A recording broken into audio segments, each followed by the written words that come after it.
PM Modi के 3 नमन और जीत लिया बंगाल। बंगाल में चल गया बीजेपी का सबसे बड़ा दांव।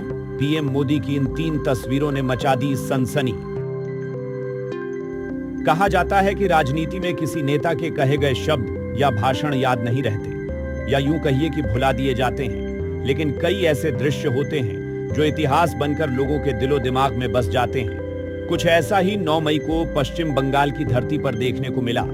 समय बदल गया है और इसी बदलते समय के साथ दीदी राज का अंत और दादा राज की नई शुरुआत हुई। लेकिन इन सब के ऊपर जो सबसे ज्यादा चर्चा का विषय बना वह था इस शपथ ग्रहण समारोह में प्रधानमंत्री नरेंद्र मोदी की 3 तस्वीरें, जिन्होंने पूरे राजनीतिक माहौल को बदल दिया।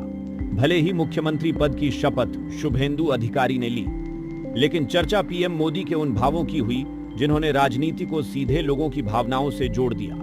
आखिर कौन सी थीं वे तस्वीरें जिन्होंने लाखों लोगों का ध्यान खींचा?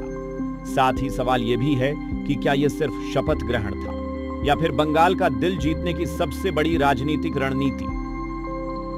9 मई 2026 का दिन पश्चिम बंगाल के राजनीतिक इतिहास में एक अमिट अध्याय के रूप में दर्ज हो गया है। दिन था पश्चिम बंगाल में पहली बार बीजेपी सरकार के मुख्यमंत्री शुभेंदु अधिकारी के शपथ ग्रहण का।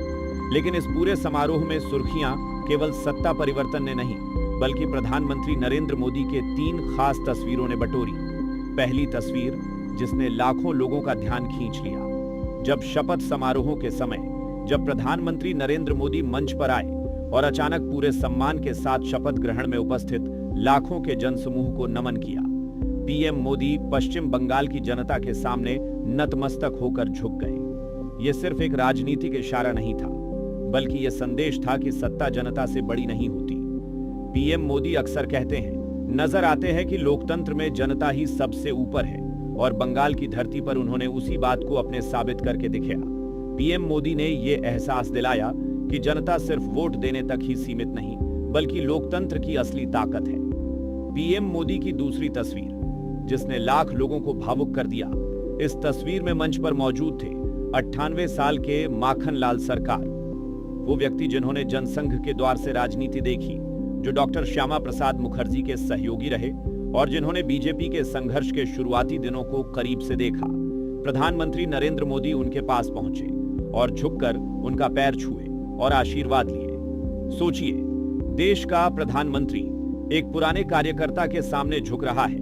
यह सिर्फ सम्मान नहीं था, बल्कि यह करोड़ों कार्यकर्ताओं के लिए संदेश था कि पार्टी अपने पुराने सिपाहियों को कभी नहीं भूलती, जो लोग सालों तक संघर्ष करते हैं। यही वजह है कि यह तस्वीर सोशल मीडिया पर तेजी से वायरल हुई और लोगों ने इसे संस्कार और संगठन की राजनीति से जोड़ रहे हैं। इसी के साथ अब बात करते हैं तीसरी तस्वीर की, जो बंगाल की आत्मा से जुड़ी हुई थी। शपथ ग्रहण समारोह 25 वैशाख यानी रविंद्रनाथ टैगोर जयंती के दिन रखा गया।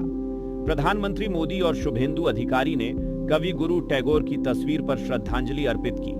पीएम मोदी पूरी श्रद्धा के साथ टैगोर की तस्वीर के सामने नतमस्तक नजर आए। इस तस्वीर का राजनीतिक संदेश भी बेहद बड़ा था। बीजेपी लंबे समय से बंगाल में खुद को बाहरी पार्टी कहे जाने के आरोप झेलती रही है, लेकिन टैगोर जयंती पर शपथ ग्रहण करके बीजेपी ने यह दिखाने की कोशिश की कि वो बंगाल की संस्कृति, साहित्य और विरासत को समझती है और उसका सम्मान करती है।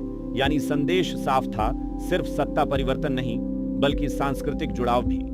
इन 3 तस्वीरों ने एक बात साफ कर दी, पीएम नरेंद्र मोदी सिर्फ भाषणों से राजनीति नहीं करते, बल्कि प्रतीकों और भावनाओं के जरिए लोगों के दिलों तक पहुंचते हैं। अब देखना दिलचस्प होगा कि आने वाले समय में बंगाल की राजनीति किस दिशा में जाएगी, लेकिन फिलहाल इन 3 तस्वीरों ने बंगाल की राजनीति में एक नया अध्याय जरूर लिख दिया है। आप इन तीनों तस्वीरों को लेकर क्या सोचते हैं? अपनी राय हमें कमेंट सेक्शन में जरूर बताएगा। साथ ही और भी अपडेट के लिए जुड़े रहें।